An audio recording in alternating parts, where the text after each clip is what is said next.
C'est un problème sur la trigonométrie qui va permettre d'établir une formule trigonométrique. Comme tous les problèmes, c'est un petit peu plus compliqué que les simples exercices d'application. Alors, on dispose de x qui est un réel dans l'intervalle 0π. On a le point M, le point du cercle qui est associé à ce réel π. Et on a ici la hauteur OH qui est la hauteur du triangle MOI, issu de haut.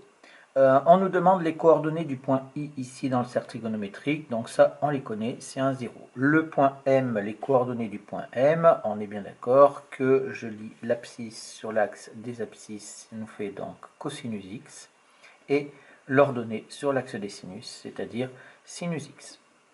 Ça, on le sait aussi, ça ne pose pas de problème. On nous demande maintenant de calculer la longueur IM. Pour calculer la longueur IM, plutôt que d'utiliser la grande formule de la classe de seconde, moi je fais toujours calculer les coordonnées du vecteur IM. Donc les coordonnées du vecteur IM, c'est les coordonnées du point M moins les coordonnées du point I. Ça nous fait donc cosinus x moins 1 et sinus x moins 0, c'est-à-dire sinus x. Et après, quand on calcule la distance IM, eh bien ça nous fait la racine carrée et on prend le carré des coordonnées du vecteur. Donc ça nous fait cosinus x moins 1 au carré plus sinus carré x. Tout ça sous la racine carrée. Ce qui nous fait ici, eh bien, on va développer un petit peu tout ça. On a une identité remarquable. Ça nous fait donc cosinus carré x moins 2 cosinus x plus 1 plus sinus carré x.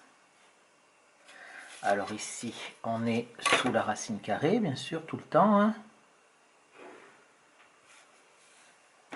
Hop.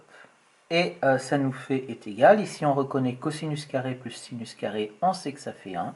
Et ça nous fait 1 plus 1, ça nous fait donc 2 plus 2 moins 2 cosinus x. Et en dessous de la racine carrée, bien entendu. Donc, voilà notre distance IM qui est calculée en fonction du cosinus. Ensuite, dans la question 2, on vous dit démontrer que la distance MH est égale au sinus de x sur 2. Alors, voilà une question qui peut paraître difficile, mais si on analyse bien le dessin, eh bien, on va arriver à comprendre. Alors, on nous dit ici la distance MH. La distance MH, elle est ici. Et on vous demande x sur 2. Vous voyez que vous avez x qui est ici. Donc on voit bien sur le dessin que ici, là, ça partage exactement en deux. Donc ici on a x sur 2 et que de ce côté on a x sur 2. Attention, on voit bien sur le dessin que il va falloir le justifier. Et donc ici, on va pouvoir se placer dans ce triangle-là et utiliser la trigonométrie après pour pouvoir calculer la distance MH. Dans un premier temps, il va falloir justifier que ici, ça divise l'angle en deux. Alors, on sait que la droite OH est la hauteur et on sait que le triangle MOI est isocèle puisque le OM et OI sont des rayons du cercle. Donc, le triangle IOM est isocèle en haut. Donc la hauteur, alors je vais mettre un petit peu tout, mais la hauteur donc OH issue de haut est aussi, alors c'est aussi quoi? C'est aussi la médiane, la médiatrice, mais c'est pas ce qui nous intéresse. Nous, ce qui nous intéresse, c'est de diviser l'angle en deux, donc, et la bisectrice issue de haut. Ça, c'est une propriété que vous avez dans tous les triangles isocèles, dans les triangles équilatéraux aussi. Et quand on part du point où le triangle est isocèle, alors la hauteur, c'est la même chose que la médiane, la médiatrice, la bisectrice. Donc, voilà. Donc, ici, qu'est-ce que je vais pouvoir dire? Je vais pouvoir dire que si je parle des angles orientés de vecteurs, si je prends mon angle entre le vecteur OH et le vecteur OM, et bien ici, c'est donc celui-là, hein, ici, et bien il va être égal à 1/2 de l'angle de vecteur entre le vecteur OI et le vecteur OM. C'est ça la bisectrice. Hein. La bisectrice, pardon, c'est que ça partage le secteur angulaire en deux. Et donc, maintenant, c'est-à-dire un demi de OM, c'est-à-dire est égal à x sur 2, puisque l'angle OI-OM valait x. Maintenant, on va se placer dans le triangle OMH, rectangle en H, et donc ici, qu'est-ce qu'on a là? Donc là, on a x sur 2 comme angle. D'accord? Et donc maintenant, qu'est-ce que je vais travailler? Je vais travailler ici avec le sinus de cet angle-là, qui va être le côté opposé sur l'hypoténuse, et ça va me permettre de calculer ma distance MH. Donc on le rédige correctement en disant que dans le triangle OHM rectangle en H, puisque si on veut utiliser la trigonométrie, il faut bien dire que le triangle est rectangle.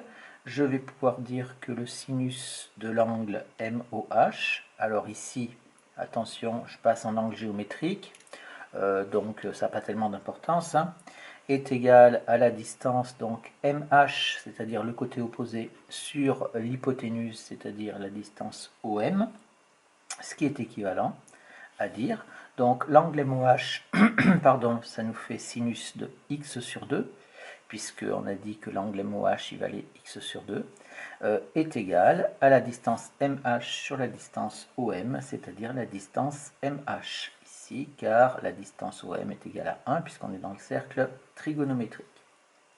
Donc voilà ici comment est-ce qu'on montre que la distance MH est égale à sinus x sur 2. C'est un exercice de géométrie pure, d'utilisation de la trigonométrie et des connaissances des triangles que vous avez vus au collège. On en arrive à la troisième question. La troisième question, on vous demande d'en déduire l'expression de sinus x sur 2 en fonction du cosinus x. Donc, qu'est-ce qu'on a? Ici, on vient de calculer MH et on avait calculé IM. On sait que ici, comme la droite OH et la médiatrice, qu'on est dans un triangle isocèle, on sait, je l'ai dit ici, hein, qu'on avait la médiatrice, donc on sait que le point H est le milieu de IM.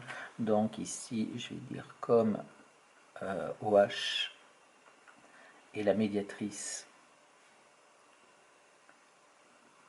donc la médiatrice de IM,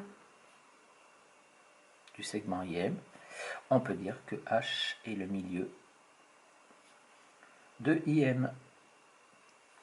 Donc je peux dire quoi? Je peux dire que la distance, je vais faire pour avoir quelque chose de plus simple, je vais dire que la distance IM est égale à 2 fois la distance MH. D'accord? Ce qui est équivalent à dire que la distance IM, on l'avait calculée, on avait trouvé que c'était racine de 2 moins 2 cosinus x,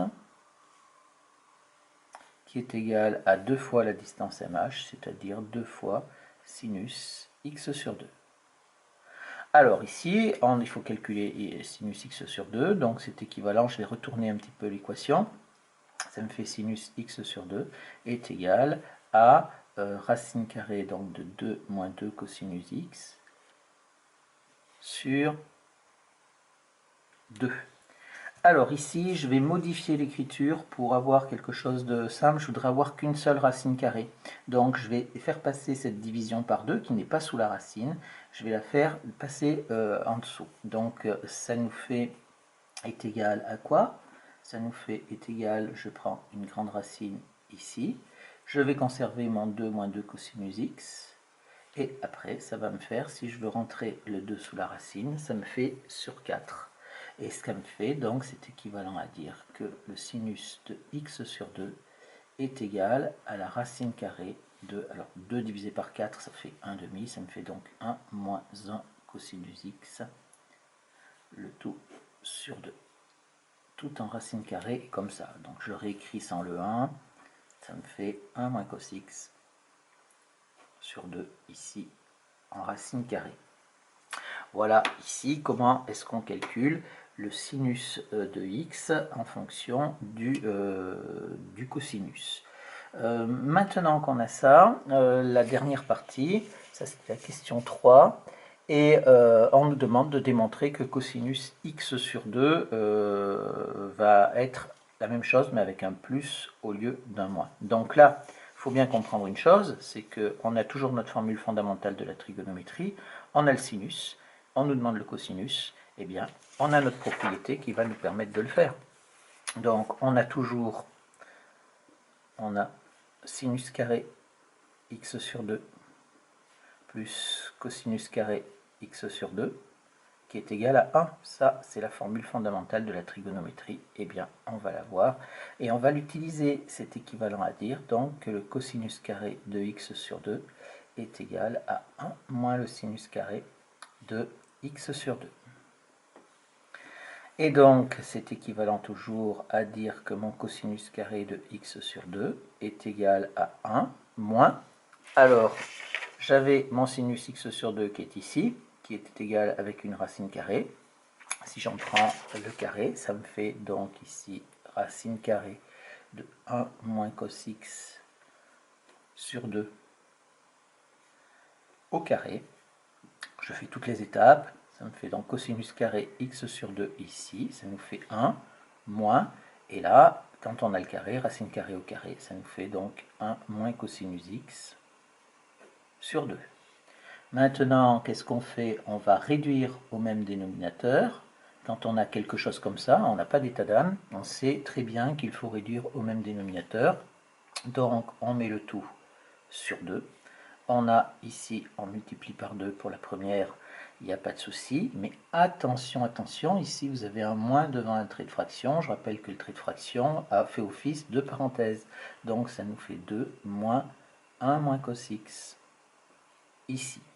Et ce qui nous fait donc est équivalent à dire que le cosinus carré de x sur 2 est égal à 2 moins 1, ça fait 1, moins cos x, ça fait 1 plus cosinus x sur 2. Il ne nous reste plus qu'à calculer le cosinus. Donc c'est équivalent à dire que cosinus x sur 2 est égal à racine carrée de 1 plus cos x sur 2. Attention, ou alors cosinus x est égal à moins racine carrée de 1 plus cos x sur 2. Mais ici, lequel est-ce qu'on va choisir? Parce qu'on a x qui était déterminé, donc il nous faudrait qu'un seul cosinus, et ici en l'occurrence on nous demande de garder celui-là. Alors pourquoi est-ce qu'on ne conserve pas celui-là? Eh bien tout simplement, on va dire, or, on a dit que x appartenait à l'intervalle 0π. D'accord, ça c'était dans le texte au tout début, donc x il est là-dedans. Donc si je prends x sur 2, il va bien entendu appartenir à l'intervalle 0 pi sur 2. Donc x sur 2 appartient à l'intervalle 0 pi sur 2. Et si on est dans l'intervalle 0 pi sur 2, alors on est dans ce premier cadran et le cosinus, on sait qu'il est positif. Donc cosinus x sur 2 est positif ou nul. Conclusion. Et bien on a bien ce que l'on voulait chercher, c'est-à-dire que le cosinus de x sur 2 est égal à la racine carrée de 1 plus cosinus x sur 2. Voici une petite démonstration d'une formule trigonométrique. Attention, cette formule trigonométrique n'est absolument pas à connaître. Il y a beaucoup d'exercices comme ça qu'on demande de démontrer une formule que l'on utilisera après ou pas, mais elle ne fait pas partie du cours de la classe de première.